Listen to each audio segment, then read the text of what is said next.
Lebanon ইসরায়েলের 10 দিনের যুদ্ধবিরতি, বৈরুতে উচ্ছ্বাস। যুদ্ধবিরতি লঙ্ঘন করে ফের হামলার অভিযোগ লেবানন সেনাবাহিনীর।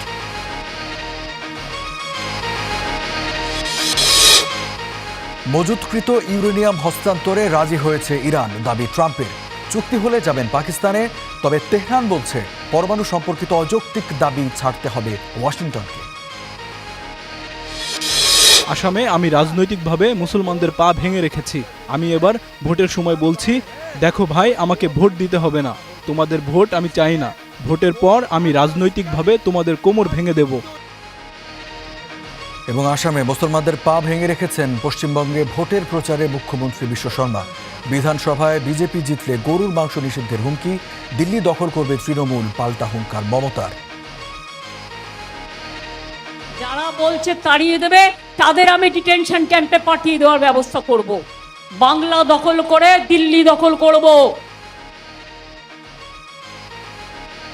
স্বাগত স্টার ওয়ার্ল্ডের সঙ্গে আছে আমি রঞ্জু ইফতেখার। তখন সংবাদ শিরোনাম দেখছিলেন, এবারে জানাবো বিস্তারিত। লেবানন ও ইসরায়েলের মধ্যে যুদ্ধবিরতি কার্যকর হয়েছে। যুক্তরাষ্ট্রের মধ্যস্থতায় দুই দেশই 10 দিনের যুদ্ধবিরতিতে রাজি হয়। এদিকে ইরানের সাথে চুক্তির খুব কাছাকাছি থাকার কথা বললেও যতদিন প্রয়োজন ততদিন দেশটির বন্দর অবরোধ করে চালিয়ে যাওয়ার হুমকি দিয়েছে ওয়াশিংটন।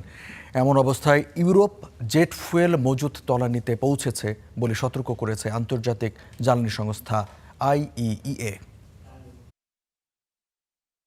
ইসরায়েল ও লেবাননের মধ্যে 10 দিনের যুদ্ধবিরতি ঘোষণা করেছেন মার্কিন প্রেসিডেন্ট ডোনাল্ড ট্রাম্প। বৃহস্পতিবার নিজ সামাজিক যোগাযোগ মাধ্যম ট্রুথ সোশ্যালে দেয়া এক পোস্টে এই ঘোষণা দিয়েছেন তিনি। পোস্টে ডোনাল্ড ট্রাম্প বলেছেন, তিনি লেবাননের প্রেসিডেন্ট জোসেফ আউন এবং ইসরায়েলের প্রধানমন্ত্রী বেঞ্জামিন নেতানিয়াহুর সঙ্গে কথা বলেছেন। যুদ্ধবিরতির ঘোষণায় ইরান সমর্থিত সশস্ত্র গোষ্ঠী হিজবুল্লাহর নাম উল্লেখ করেননি তিনি। আমি এইমাত্র লেবাননের প্রেসিডেন্ট জোসেফ আউন এবং ইসরায়েলের প্রধানমন্ত্রী বিবি নেতানিয়াহুর সাথে চমৎকার আলোচনা করেছি। এই দুই নেতা একমত হয়েছেন যে তাদের দেশগুলোর মধ্যে শান্তি অর্জনের লক্ষ্যে তারা আজ বিকেল 5টা ইস্টার্ন টাইম থেকে আনুষ্ঠানিকভাবে 10 দিনের যুদ্ধবিরতি শুরু করবেন। এর আগে ইরান চুক্তিতে রাজি না হলে মার্কিন বাহিনী যুদ্ধ শুরু করতে প্রস্তুত বলে জানিয়েছেন মার্কিন প্রতিরক্ষামন্ত্রী পিট হেগসেক। ওয়াশিংটন ডিসিতে সাংবাদিকদের সঙ্গে কথা বলতে গিয়ে তিনি আরও বলেন, যতদিন প্রয়োজন ততদিন ইরানের বন্দর অবরোধ চালিয়ে যাবে যুক্তরাষ্ট্র।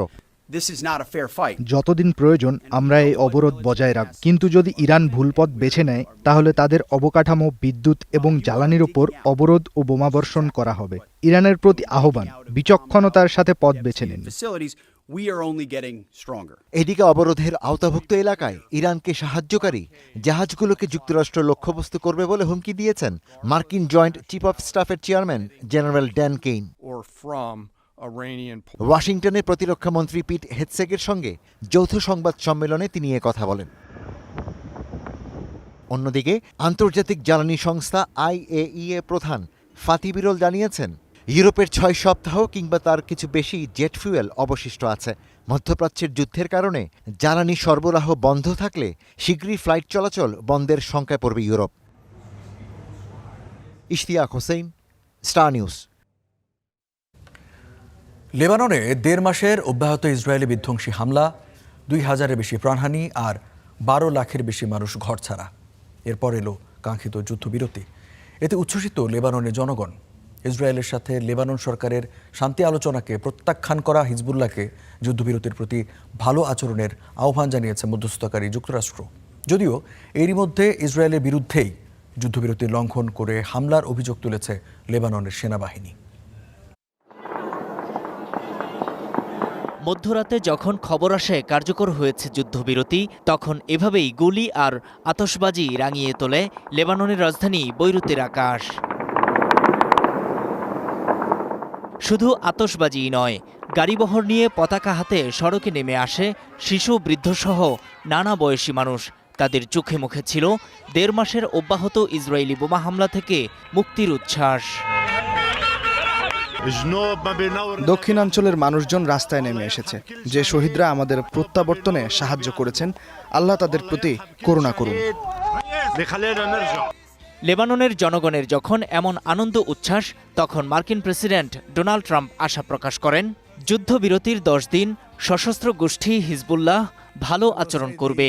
নিজের সামাজিক মাধ্যমের পোস্টে তিনি লিখেন, যুদ্ধবিরতি মেনে চলা হবে তাদের জন্য একটি দারুণ মুহূর্ত, আর কোনো হত্যা নয় উল্লেখ করে শান্তি চান বলেও দাবি করেন ট্রাম্প। এদিকে যুদ্ধবিরতি কার্যকর হলেও দক্ষিণ লেবাননের সম্প্রসারিত নিরাপত্তা অঞ্চল থেকে ইসরায়েলি সেনা না সরানোর ঘোষণা দিয়েছেন দেশটির প্রধানমন্ত্রী বেনিয়ামিন নেতানিয়াহু। বিপরীতে হিজবুল্লাহও বলেছে, যুদ্ধবিরতি অবশ্যই লেবাননের গোটা ভূখণ্ডে কার্যকর হতে হবে। ইসরায়েলি শত্রুদের চলাচলের কোনো স্বাধীনতা দেয়া হবে না বলেও ঘোষণা দিয়েছে সশস্ত্র গোষ্ঠীটি। যুদ্ধবিরতি কার্যকর হলেও তা ভঙ্গ করার অভিযোগ উঠেছে ইসরায়েলি বাহিনীর বিরুদ্ধে।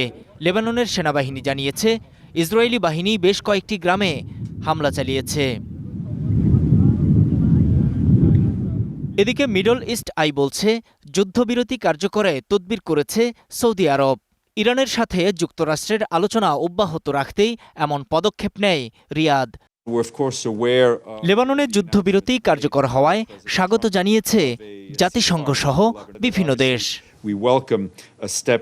ইসরায়েল ও লেবাননের যুদ্ধবিরতি যুক্তরাষ্ট্র ও ইরানের আলোচনার জন্য একটি ইতিবাচক লক্ষণ বলে মনে করছেন বিশ্লেষকরাও। কারণ ইরানের অন্যতম শর্ত ছিল লেবাননেও যুদ্ধবিরতি কার্যকর করতে হবে। লেবানন সরকার জানিয়েছে, গত ২ মার্চ থেকে দেশটিতে ইসরায়েলি হামলায় ২১০০ জনেরও বেশি মানুষ নিহত হয়েছে, ধ্বংস করে দিয়েছে দক্ষিণের বিভিন্ন সেতু ও হাজারো স্থাপনা, বাস্তুচ্যুত হয়েছে ১২ লাখেরও বেশি মানুষ। বিপরীতে ইসরায়েল জানিয়েছে, হিজবুল্লাহর হামলায় ১৩ ইসরায়েলি সেনা ও ২ বেসামরিক নাগরিক নিহত হয়েছে। নূর মোহাম্মদ, স্টার নিউজ। যুদ্ধবিরতির পরও লেবানন সরকারের পক্ষ থেকে তুলে নেওয়া হয়নি নিরাপত্তাজনিত সতর্কতা। কারণ কার্যকরের শুরুতেই শর্ত লঙ্ঘন করে নতুন করে হামলা চালিয়েছে ইসরায়েল। বৈরুত থেকে সেখানকার খবর জানিয়েছেন সহকর্মী সাংবাদিক জোবায়ের আহমেদ। আজ 17 এপ্রিল লেবানন এবং ইসরায়েলের মধ্যে 10 দিনের যুদ্ধবিরতি ঘোষণা হয়েছে। এই যুদ্ধবিরতির মধ্যে কিন্তু লেবাননের দক্ষিণ অঞ্চলে, বিশেষ করে বিনতে ইসরায়েল এই এলাকাগুলোতে বিচ্ছিন্ন কিছু ঘটনা ঘটেছে। এই স্থানীয় গণমাধ্যম সেটি জানিয়েছে। তবে কিছুটা স্বস্তির নিঃশ্বাস ফেলতেছে স্থানীয় নাগরিক ও প্রবাসী বাংলাদেশিরা, যেহেতু এই যুদ্ধবিরতির কারণে অনেকটাই হামলা বন্ধ হবে। কিন্তু ইতিপূর্বে আমরা কিন্তু অতীতে দেখেছি 2024 সালে কিন্তু আইডিএফ বাহিনী লেবাননের যুদ্ধবিরতি ভঙ্গ করে কিন্তু কয়েকবার হামলা করেছে। এটি কিন্তু একটু আশঙ্কা থেকে যাচ্ছে যে এই যুদ্ধবিরতিটা কার্যকর হবে কিনা, ইসরায়েল যুদ্ধ থামবে কিনা, এটি কিন্তু একটু আশঙ্কার মধ্যে রয়েছে। তবে লেবানন দক্ষিণ অঞ্চলে কিন্তু এখনও আইডিএফ বাহিনী অবস্থান করতেছে। হিজবুল্লাহ যেটি বলতেছে যে লেবাননে যে সার্বভৌমত্ব রয়েছে, এই সার্বভৌমত্বের মধ্যে অন্য কোনো বাহিনী যেন না থাকতে পারে, এটি তারা জানিয়েছে। তো তারা সর্বক্ষণিক প্রস্তুত রয়েছে, যদি আইডিএফ বাহিনী হামলা চালায় তাহলে তারা পূর্ণ হামলা চালাবে, এমনটাই তারা জানিয়েছে। বাংলাদেশ দূতাবাস থেকে প্রবাসীদের জন্য যেটা জানানো হয়েছে, যে নির্দেশনা দেওয়া হয়েছে, তারা এখনই লেবানন দক্ষিণ অঞ্চলে নিজেদের কর্মস্থলে ফিরে না যায়, যেহেতু এখনও কিন্তু একটু উত্তেজনা বিরাজমান করতেছে। তবে স্থানীয় নাগরিক কিছু সামান্য লেবানন দক্ষিণ অঞ্চলে কিন্তু তারা চলে যাচ্ছে। তবে বাংলাদেশিদের জন্য কিন্তু একটু সতর্কতা অবলম্বন করার জন্য নির্দেশনা দিয়েছে যে আরও 2-4 দিন একটু অপেক্ষা করুক, এরপরে যেন লেবাননের দক্ষিণ অঞ্চলে তারা তাদের কফিলের বাসায় বা অন্যান্য কর্মস্থলে যেতে পারে, এমনটাই কিন্তু জানানো হয়েছে। তবে গত 1.5 মাসে কিন্তু এখন একজন প্রবাসী বাংলাদেশি নিহত হয়েছে, সামান্য কিছু প্রবাসী হয়তো হতাহত হয়েছে, এমনটা আমরা তথ্য পেয়েছি। এই ছিল আজকে আমার কাছে সর্বশেষ আপডেট। পারমাণবিক অস্ত্র তৈরি করবে না বলে চূড়ান্ত প্রতিশ্রুতি দিয়েছে ইরান। সেই সাথে ভূগর্ভস্থ ইউরেনিয়াম যুক্তরাষ্ট্রের কাছে হস্তান্তরেও সম্মত, এমন দাবি করেছেন মার্কিন প্রেসিডেন্ট ডোনাল্ড ট্রাম্প। যদিও এমন শর্তে রাজি হওয়ার বিষয়ে কিছু বলেনি ইরান। উল্টো তেহরানের দাবি, পরমাণু সম্পর্কিত অযৌক্তিক দাবি থেকে সরে আসতে হবে যুক্তরাষ্ট্রকে। পাকিস্তানের ইসলামাবাদে যুক্তরাষ্ট্র ইরানের প্রথম দফা আলোচনার পর দ্বিতীয় দফা আলোচনার টেবিলে গড়ানো নিয়ে এখনও কোনো সিদ্ধান্তে আসেনি ইরান। যদিও তেহরান সফরে মধ্যস্থতাকারী পাকিস্তানের সেনাপ্রধান আসিম মুনির দুই পক্ষকে ফের আলোচনায় বসাতে চেষ্টা চালিয়ে যাচ্ছেন। এর মধ্যেই তিনি সাক্ষাৎ করেছেন দেশটির প্রেসিডেন্ট মাসুদ পেজেশকিয়ানের সাথে। এমন পরিস্থিতিতে লাস ভেগাসে এক অনুষ্ঠানে মার্কিন প্রেসিডেন্ট দাবি করেছেন যুদ্ধ দ্রুত শেষ করা উচিত। দুই দেশের নেতাদের সরাসরি আলোচনা হতে পারে শনি বা রবিবার। Iran is going along swimmingly. We can do whatever we want. Iran যুদ্ধ খুব চমৎকারভাবে এগুচ্ছে। আমরা যা চাই তা করতে পারি, তবে এ যুদ্ধ খুব দ্রুতই শেষ হওয়া উচিত। এটি নিখুঁত ছিল, যা আমাদের শক্তির পরিচয়। Anywhere in the world. I built it 4 years. এর আগে হোয়াইট হাউসে ট্রাম্প সাংবাদিকদের বলেন, যুক্তরাষ্ট্রের সামরিক ও নৌ অবরোধের মুখে ইরান প্রতিশ্রুতি দিয়েছে দেশটি পরমাণু অস্ত্র তৈরি করবে না, হস্তান্তর করবে মজুতকৃত ইউরেনিয়াম। ইরান পরমাণু অস্ত্র না রাখার বিষয়ে অত্যন্ত শক্তিশালী প্রতিশ্রুতি দিয়েছে। বিমান হামলায় মাটির গভীরে চলে গেছে ইউরেনিয়াম, এখন সেগুলো আমাদের ফেরত দিতে রাজি হয়েছে তারা। আমার মনে হয় খুব ইতিবাচক কিছু ঘটতে যাচ্ছে। তবে ট্রাম্প এমন দাবি করলেও ইরানের পক্ষ থেকে এ ব্যাপারে কিছুই জানানো হয়নি। পারমাণবিক ইস্যুতে কোনো ছাড়ের ব্যাপারে আধা সরকারি সংবাদ মাধ্যম তাসনিম নিউজ জানিয়েছে, পরমাণু সম্পর্কিত অযৌক্তিক দাবি থেকে সরে আসতে হবে যুক্তরাষ্ট্রকে। ট্রাম্পের দাবি, মার্কিন নৌ অবরোধ ব্যাপক কাজে এসেছে। আয়াতুল্লাহ আলী খামেনির পর ইরানের এখনকার নেতৃত্বকে আগের চেয়ে অনেক বেশি বিচক্ষণ বলেও মনে করেন তিনি। অবরোধ চমৎকারভাবে কাজ করছে, এ কারণে তারা কোনো ধরনের বাণিজ্য করতে পারছে না। তাদের নতুন নেতাদের আমার কাছে অপেক্ষাকৃত বিচক্ষণ মনে হচ্ছে। চলমান 2 সপ্তাহের যুদ্ধবিরতি আর বাড়ানো হবে কিনা সাংবাদিকদের এমন প্রশ্নে তিনি বলেন, চুক্তি না হলে আবারও হামলা শুরু হবে। এদিকে ইরানের সাথে যুদ্ধবিরতি চুক্তি হলে পাকিস্তান সফরে যাওয়ার পরিকল্পনা রয়েছে বলে জানিয়েছেন মার্কিন প্রেসিডেন্ট। মধ্যস্থতা করায় দেশটির প্রধানমন্ত্রী ও সেনাপ্রধানের প্রশংসাও করেন তিনি। ইস্তিহাদুল মাহমুদ, স্টার নিউজ। ইরানের বন্দরকে কেন্দ্র করে অবরোধ কার্যক্রম আরও কঠোর করছে যুক্তরাষ্ট্র। মার্কিন সেন্ট্রাল কমান্ড জানিয়েছে, অবরোধ কার্যকরে 12টি জাহাজ, 100টি বিমান এবং 10,000-এরও বেশি সেনা মোতায়েন করা হয়েছে। কেবল হরমুজ প্রণালী নয়, ইরানের বন্দর ও উপকূলীয় অঞ্চল লক্ষ্য করে এই অবরোধ কার্যক্রম পরিচালনা করা হচ্ছে বলেও জানিয়েছে মার্কিন বাহিনী।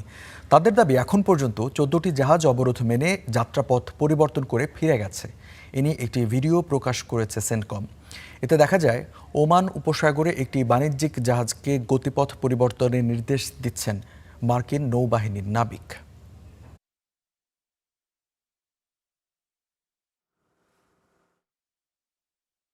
যুক্তরাষ্ট্রের স্বার্থকে আঘাত করে অথবা বিরোধী দেশকে সহায়তা করে এমন ব্যক্তিদের ভিসা প্রদান সীমিত করার ঘোষণা দিয়েছে মার্কিন ডিপার্টমেন্ট অফ স্টেট। এ নীতির আওতায় এরই মধ্যে 26 জনের ভিসা বাতিল করেছে প্রশাসন।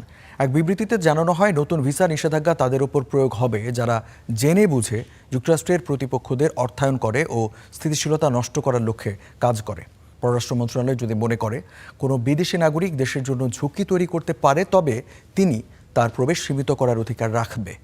সাম্প্রতিক সময়ে ইরানের খামেনি সরকারের সঙ্গে পারিবারিক সম্পর্ক রয়েছে এমন অন্তত 7 জনের অভিবাসন ভিসা বাতিল করেছে ওয়াশিংটন। গেল বছর এই নীতির আওতায় ফিলিস্তিনপন্থী বিক্ষোভকারীদের ভিসাও বাতিলের চেষ্টা করে মার্কিন প্রশাসন।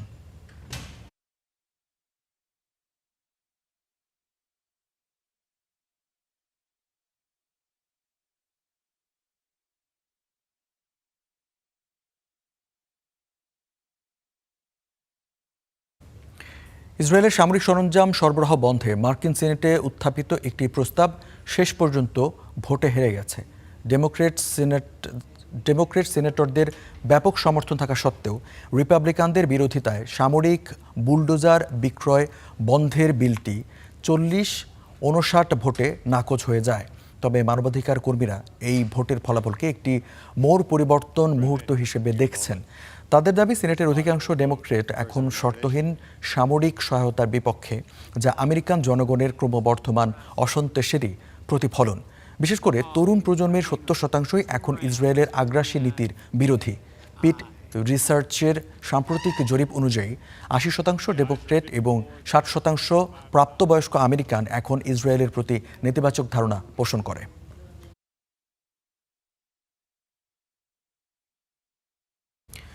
গাজায় যুদ্ধবিরতির পরবর্তী ধাপ বাস্তবায়নের অচলাবস্থা কাটাতে বৈঠক করেছেন যুক্তরাষ্ট্র ও হামাসের কর্মকর্তারা।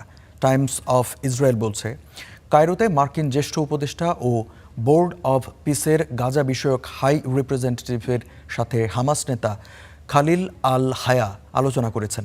দ্বিতীয় ধাপের শর্তে হামাসের অস্ত্র ত্যাগের কথা থাকলেও হামাস তাতে অস্বীকৃতি জানায়। তাদের দাবি, ইসরায়েল যুদ্ধবিরতির প্রথম ধাপের শর্ত ভঙ্গ করেছে, তাই তারা অস্ত্র সমর্পণ করতে রাজি নয়। তাই বোর্ড অব পিসের দ্বিতীয় ধাপের কার্যক্রম কিছুটা স্থবির হয়ে পড়ে। পরিকল্পনা অনুযায়ী হামাস অস্ত্র ত্যাগ করলে তবেই গাজার পুনর্গঠন কার্যক্রম শুরু হবে। মার্কিন সংবাদ মাধ্যম সিএনএনকে হামাসের এক নেতা জানায়, এই প্রস্তাব পুরো প্রক্রিয়াকে শুধু নিরস্ত্রীকরণের শর্তে সীমাবদ্ধ করে ফেলেছে, যেখানে যুদ্ধবিরতির প্রথম ধাপের অন্যান্য শর্তগুলো অবহেলিত হচ্ছে। তবু আলোচনাকে ভেঙে না দিয়ে কায়রোতে বৈঠকের মাধ্যমে হামাসকে রাজি করানোর চেষ্টা অব্যাহত রাখছে যুক্তরাষ্ট্র। আফগানিস্তানের বিভিন্ন পর্বতমালা ও নদীতে স্বর্ণের খোঁজে নামছে দেশটির দরিদ্র জনগোষ্ঠী। বেকারত্ব ও আর্থিক অনটনে থাকা মানুষ জীবিকার তাগিদে ঝুঁকিপূর্ণ এ কাজ করছে, নামছে নদীর তলদেশ ও পাহাড়ি ঢালে। এতে মৃত্যুও হচ্ছে অনেকের। শ্রমিকরা জানিয়েছেন, এক সপ্তাহে 1 গ্রাম স্বর্ণ মেলে, আবার কখনো কখনো ফিরতে হয় খালি হাতে। কয়েক ধাপে করতে হয় স্বর্ণ খোঁজার কাজ। আফগানিস্তানের পূর্বাঞ্চলের দুর্গম হিন্দুকুশ পর্বতমালা, জীবিকার সন্ধানে নদীর তলদেশে সোনা খুঁজছেন কিছু মানুষ। চরম দারিদ্রতায় এই ঝুঁকিপূর্ণ কাজই এখন শত শত গ্রামবাসীর উপার্জনের ভরসা। সোনার সন্ধানে শ্রমিকরা শুরুতে নদীর শুকনো অংশ খনন করে পাথর সংগ্রহ করেন। এরপর নদীর পানিতে সেগুলো ধুয়ে কয়েক ধাপ ছাঁকনির পর মিলে কাঙ্ক্ষিত সোনার কণা। দেশে এই পরিস্থিতিতে কাজের সুযোগ খুব কম, তাই আমরা নিজেরাই কাজ তৈরি করেছি। আমরা যে স্বর্ণের টুকরো পাই তা সাধারণত গমের দানার চেয়েও ছোট, তবুও সেটাই আমাদের ভরসা। গজিয়াবাদ এলাকাতেও একই চিত্র। সেখানে শত শত শ্রমিক পাহাড়ের ঢালে হাতুড়ি ও কোদাল দিয়ে পাথর ভাঙছেন। মানসম্মত প্রযুক্তির অভাব ও নিরাপত্তা বিধি না মানার কারণে দরিদ্র শ্রমিকদের জীবন প্রায় বিপদের মুখে পড়ে। চলতি মাসে আফগানিস্তানের উত্তরাঞ্চলের বাদাখশান প্রদেশে এক স্বর্ণখনিতে আকস্মিক পানির ঢলে অন্তত 3 জন শ্রমিক প্রাণ হারায়। ভাগ্য ভালো হলে এক সপ্তাহে প্রায় 1 গ্রাম স্বর্ণ পাওয়া যায়, যার মূল্য 8,000 আফগানি, যা প্রায় 125 মার্কিন ডলার। তবে অনেক সময় পুরো সপ্তাহ জুড়ে কাজ করেও তেমন কিছুই পাওয়া যায় না। সাম্প্রতিক সময়ে বিশ্ববাজারে স্বর্ণের দাম বেড়েছে, যা স্থানীয় শ্রমিকদের এই ধরনের কার্যক্রমে আরও উৎসাহ বাড়িয়েছে। তবে বিশ্লেষকরা সতর্ক করে বলছেন, পানির উৎসগুলোতে বাঁধ তৈরি ও খনন করায় আফগানিস্তানের বিশুদ্ধ পানির সংকট তীব্র হচ্ছে। বিশেষজ্ঞদের মতে, আফগানিস্তানের বিপুল প্রাকৃতিক সম্পদ থাকা সত্ত্বেও দীর্ঘ কয়েক দশকের যুদ্ধ, রাজনৈতিক অস্থিরতা এবং বিনিয়োগের অভাবে এসব সম্পদ কাজে লাগানো যায়নি। তবে সাম্প্রতিক বছরগুলোতে আফগানিস্তানের প্রাকৃতিক সম্পদ দেশীয় ও আন্তর্জাতিক বিনিয়োগকারীদের আকর্ষণ করেছে, কিন্তু পর্যাপ্ত নিয়ন্ত্রণ বা আধুনিক প্রযুক্তির অভাবে শ্রমিকরা ন্যায্য মূল্য থেকে বঞ্চিত হচ্ছেন। আন্তর্জাতিক সংবাদ মাধ্যমগুলো বলছে, সীমান্ত জুড়ে থাকা স্বর্ণখনিগুলো এখন ধীরে ধীরে রূপ নিচ্ছে এক ভয়ঙ্কর সংঘাতময় অঞ্চলে। মাজিদ শাহরিয়ার, স্টার নিউজ। ভারতের আসামের রাজনৈতিকভাবে মুসলমানদের পা ভেঙে রাখার কথা জানালেন মুখ্যমন্ত্রী হেমন্ত বিশ্ব শর্মা। পশ্চিমবঙ্গের বিধানসভা নির্বাচনে বিজেপির প্রার্থীর পক্ষে প্রচার সভায় যোগ দিয়ে বললেন, বিধানসভায় জিতলে এ রাজ্যেও গরুর মাংস নিষিদ্ধ করবে বিজেপি। বিপরীতে তৃণমূল কংগ্রেস বলছে, এবার আসন আরও বাড়বে। পশ্চিমবঙ্গে বিধানসভার প্রথম দফার ভোট 23 মে। এবার এ রাজ্যের মসনদে বসতে মরিয়া কেন্দ্রীয় শাসক দল বিজেপি। বিজেপির প্রার্থীর পক্ষে ভোট চাইতে একাধিক জনসভা করেছেন প্রধানমন্ত্রী নরেন্দ্র মোদী। এবার শিলিগুড়িতে উড়িয়ে আনা হয়েছে আসামের মুখ্যমন্ত্রী হিমন্ত বিশ্ব শর্মাকে।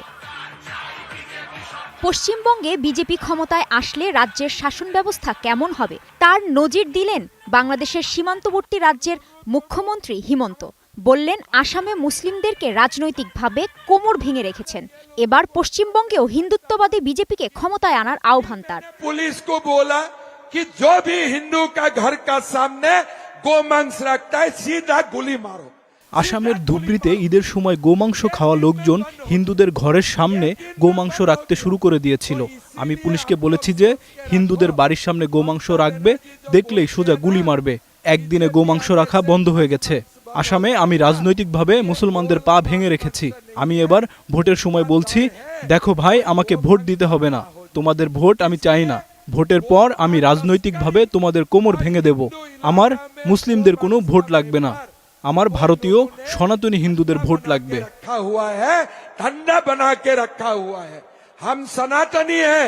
বিজেপি ক্ষমতায় এলে পশ্চিমবঙ্গে যারা বাবরি মসজিদ বানাতে চায় তাদের চরম শিক্ষা দেওয়ার হুঁশিয়ারি দেন হিন্দুত্ববাদী এই নেতা। সমালোচনা করেন মুখ্যমন্ত্রী মমতা বন্দ্যোপাধ্যায়েরও। হিমন্তের অভিযোগ, মুসলমানদের বাড়তি সুবিধা দেন তৃণমূল নেত্রী। ये जो ममता दीदी है ना, दिन भर झूठ बोलते रहते हैं, मोदी जी को गालियां देते हैं। এই যে মমতা দিদি আছেন, সব সময় মিথ্যা কথা বলেন। মোদিজিকে সকালবেলা গালি দিতে থাকে আর বিকেলবেলা বাংলাদেশি মুসলমানদের কোলে তুলে রাখেন। বাংলাদেশ ভারত সীমান্ত পুরো খোলা রয়েছে, সারাদিন বাংলাদেশিরা পশ্চিমবঙ্গে আসছে, আর বাংলাদেশি মুসলমান আসার কারণেই মুসলমানদের সংখ্যা প্রতিদিন বাড়ছে। ত্রিপুরায় বিজেপি সরকার আছে, আসামেও আছে বিজেপি সরকার। পশ্চিমবঙ্গ যদি বিজেপি সরকার চলে আসে তাহলে সবাই মিলে অনুপ্রবেশকারীদের লাথি মেরে দেশ থেকে ভাগিয়ে দেব। बॉर्डर खुला है, बांग्लादेशी मुसलमान दिन भर आते हैं। থেমে নেই তৃণমূলের প্রচারও। এবার আসন আরও বাড়বে বলে আত্মবিশ্বাসী দলটি। কোচবিহারের জনসভায় কেন্দ্রীয় সরকারকে নিশানা করে মমতা বলেন, রাজ্যের পর তৃণমূল এবার দিল্লি দখল করবে। যারা বলছে তাড়িয়ে দেবে তাদের আমি ডিটেনশন ক্যাম্পে পাঠিয়ে দেওয়ার ব্যবস্থা করব। বাংলা দখল করে দিল্লি দখল করব। তোমাদের এত বড় হিম্মত, সাহস, বিজেপির পক্ষ নিয়ে কাজ করছো। বিজেপি ভ্যানিশ ওয়াশিং কমিশন লজ্জা করে না? 2021 সালের বিধানসভা নির্বাচনে 294 আসনের মধ্যে তৃণমূল জেতে 215টি আর বিজেপি পায় 77টি। সরকার গঠন করতে না পারলেও দারুণ সাফল্য তোলে গেরুয়া শিবির, কারণ আগেরবার 2016 সালের বিধানসভায় দলটির আসন ছিল মাত্র 3টি। কাজী শাহরিন, স্টার নিউজ।